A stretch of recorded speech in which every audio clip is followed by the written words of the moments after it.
ጤና ይስጥልኝ። ዛሬ ለፀጉራችሁ እድገትና ጤና እጅግ አስገራሚ ለውጥ የሚያመጣ አንድ ተፈጥሯዊ ምስጢር ይዤላችሁ ቀርቤያለሁ። ፀጉራችሁ እየረገፈ ለተቸገራችሁ፣ እድገቱ ለቆመ ወይም ደግሞ ወዝ ለሌለው ፀጉር ፍቱን መፍትሄ የሆነውን አብሽን እንዴት በአግባቡ መጠቀም እንዳለብን ደረጃ በደረጃ እናያለን። አብሽ ለፀጉር እድገት እጅግ በጣም ጠቃሚ ከሆኑ ነገር ግን ትኩረት ካልተሰጣቸው የተፈጥሮ መድኃኒቶች መካከል አንዱ ነው። ዋናው ችግሩ ግን አብዛኛው ሰው አጠቃቀሙን በትክክል አያውቀውም። ለዚህም ነው ውጤት ሳያዩ በቶሎ ተስፋ የሚቆርጡት።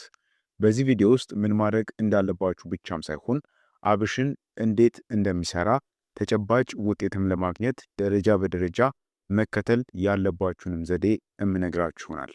ስለሆነም እስከ ቪዲዮ ፍጻሜ ድረስ በጥሞና እንድትከታተሉኝ እጋብዛችኋለሁ። መልካም ቆይታ ይሁንላችሁ። በመጀመሪያ ግን ፀጉር ማደግ ለምን ያቆማል? ወደ መፍትሄው ከመሄዳችን በፊት የፀጉር እድገት ለምን እንደሚዘገይ መረዳቱ በጣም አስፈላጊ ነው። ፀጉር ዝም ብሎ ያለ ምክንያት ማደግ አያቆምም። አብዛኛውን ጊዜ ምክንያቱ የፀጉር ስሮች ወይም ደግሞ ፎሊክልስ መዳከም፣ የራስ ቅል ጤንነት መጓደል፣ የንጥረ ነገር እጥረት፣ ጭንቀት ወይም ደግሞ በራስ ቅል ላይ የሚከማቹ ቆሻሻዎች ናቸው።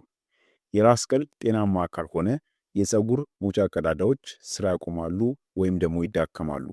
ይህም ፀጉር እንዲሳሳና እንዲረግፍ ያደርገዋል ማለት ነው። ስለዚህ ዋናው ግባችን ፀጉርን ማሳደግ ብቻ ሳይሆን የራስ ቅልን አካባቢ ማስተካከልና መጠገን መሆን አለበት ማለት ነው። አብሽ በትክክል የሚያግዘንም እዚህ ላይ ነው። ታዲያ አብሽ ይህን ያህል ኃይለኛ የሚያደርገው ምንድን ነው? የአብሽ ፍሬዎች በውስጣቸው ከፍተኛ የፕሮቲን፣ የአይረን፣ የፖታሺየም እና የኒኮቲክ አሲድ መጠን አላቸው። እነዚህ ሁሉ ለጠንካራና እንዲሁም ደግሞ ለጤናማ ፀጉር እጅግ አስፈላጊ ንጥረ ነገሮች ናቸው።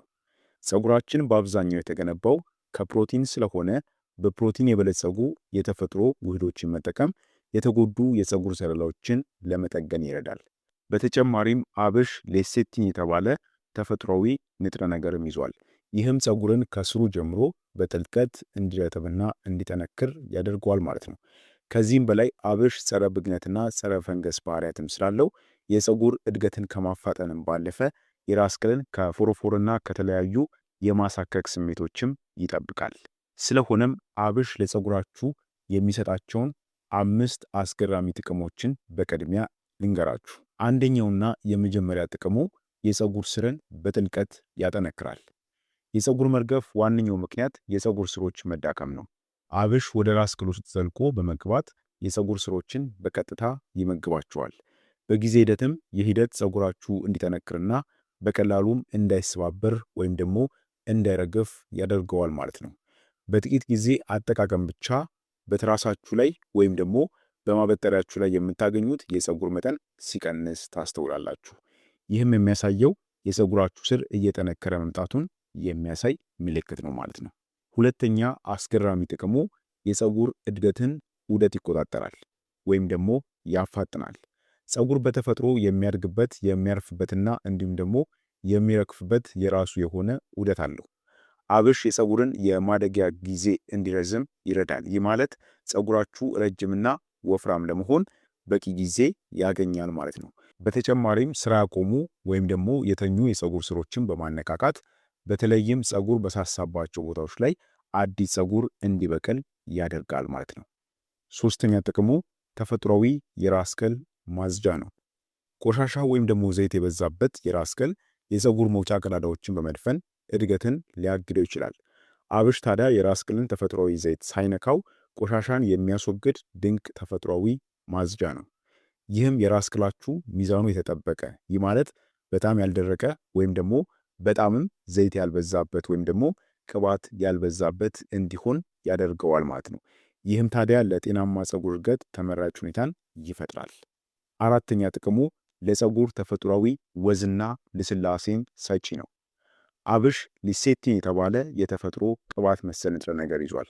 ይህም ንጥረ ነገር ፀጉር እንዳይደርቅና እንዳይሰባበር እርጥበትን ጠብቆ እንዲቆይ ያደርጋል።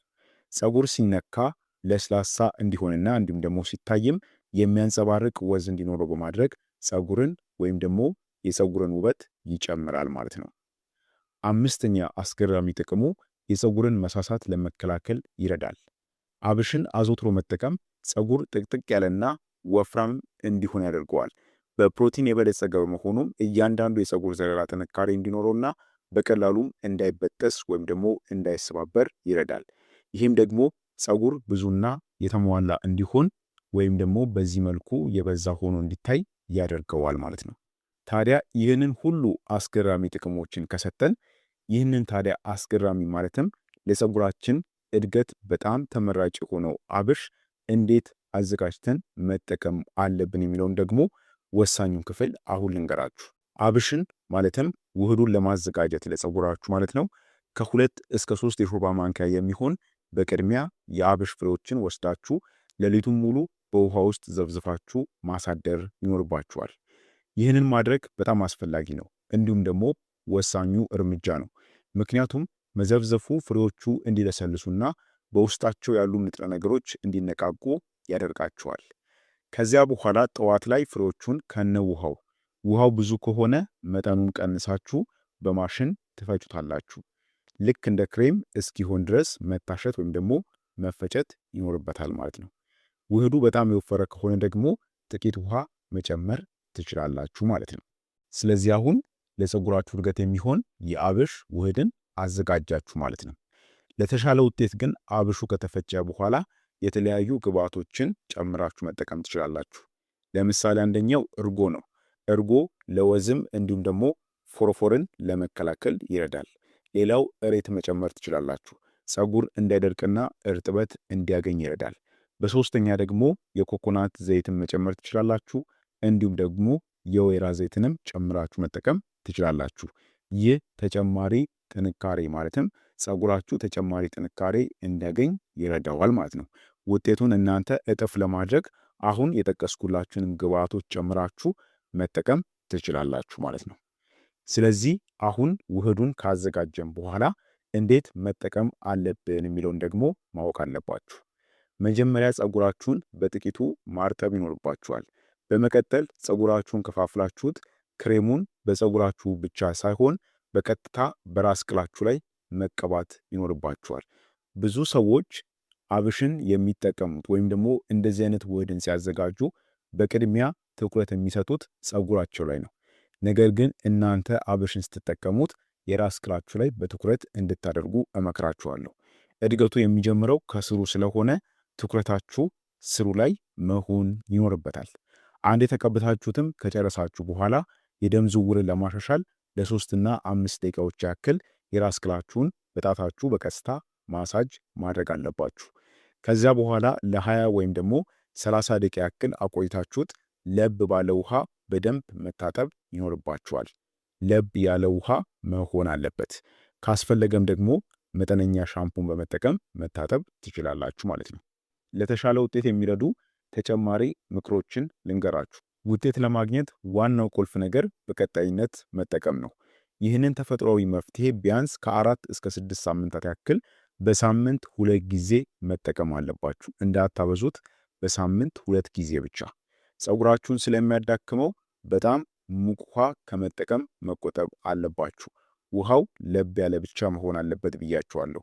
ይህ ህክምና በፕሮቲን በአይረንና እንዲሁም ደግሞ በቫይታሚኖች የበለጸገ የተመጣጠነ ምግብ በመመገብ ብትደግፉት ደግሞ ውጤቱ ይበልጥ ፈጣን ይሆንላችኋል ማለት ነው። በተጨማሪም ደግሞ ጭንቀትን ለመቀነስ መሞከር አለባችሁ። ምክንያቱም ብዙ ሰዎች ትኩረት የማይሰጡት የፀጉር መርገፍ ዋነኛ መንስኤ ስለሆነ ማለት ነው። ስለዚህ ይህንን ውህድ እያዘጋጃችሁ እንዲሁም ደግሞ ተጨማሪም ቲፕ ማለትም ጤናችሁን የሚያጎለብቱ ነገሮችንም ማከናወን ይጠበቅባችኋል። ይህንን ውህድ ስትጠቀሙ ደግሞ መስራት የሌለባችሁ ወይም ደግሞ ማስወገድ ያለባችሁ ስህተቶች አሉ። አንደኛውና የመጀመሪያው አብሹን በበቂ ሁኔታ አለመዘፍዘፍ ነው። ፍሬዎቹ በደንብ ተዘፍዝፈው ካልታደሩ ጥቅማቸው ይቀንሳል። ስለዚህ ሌሊቱ ሙሉ ዘፍዝፋችሁ ማሳደር አለባችሁ፣ ወይም ደግሞ ለ12 ሰዓታት ያክል ዘፍዝፋችሁ ማቆየት ይጠበቅባችኋል ማለት ነው። ሌላው በፀጉራችሁ ላይ ብቻ መቀባት ነው። ይህም ትልቅ ስህተት ነው። ቅድም እንዳልኳችሁ ትኩረት ማድረግ ያለባችሁ በራስ ቅላችሁ ላይና እንዲሁም ደግሞ በስሩ ላይ መሆን ይኖርበታል። ይህ ማለት ግን ፀጉራችሁን አትቀቡት ማለትም አይደለም። በዋነኛነት ትኩረት አድርጋችሁ መቀባት ያለባችሁ በራስ ቅላችሁ ላይና እንዲሁም ደግሞ በፀጉር ስራችሁ ላይ መሆን አለበት ማለት ነው። ሌላው ማድረግ የሌለባችሁ ስህተት ከሚገባው በላይ ማቆየት ነው። ውህዱን ከልክ በላይ ለረጅም ሰዓት ማቆየት ፀጉር እንዲደርቅ ሊያደርገው ይችላል። ስለዚህ ከተባለው ከ20 እስከ 30 ደቂቃ ቢበዛ ደግሞ ከ45 ደቂቃ በላይ ማቆየት የለባችሁም። ሌላው ፈጣን ውጤት አትጠብቁ። ተፈጥሯዊ መፍትሄዎች ውጤት ዘላቂ ቢሆንም ጊዜ እንደሚወስዱ መረዳት አለባችሁ። ስለዚህ ፈጣን ውጤትን አትጠብቁ ማለት ነው። እነዚህንም ከግምት ውስጥ መውሰድ ይጠበቅባችኋል ማለት ነው። ታዲያ ውጤቱ እንዴት ይሆናል ስንል ከ1 እስከ 2 ሳምንታት ውስጥ የፀጉር መርገፍ መቀነስ እንዲሁም ደግሞ የራስ ቅል ጤንነት መሻሻልን ታስተውላላችሁ።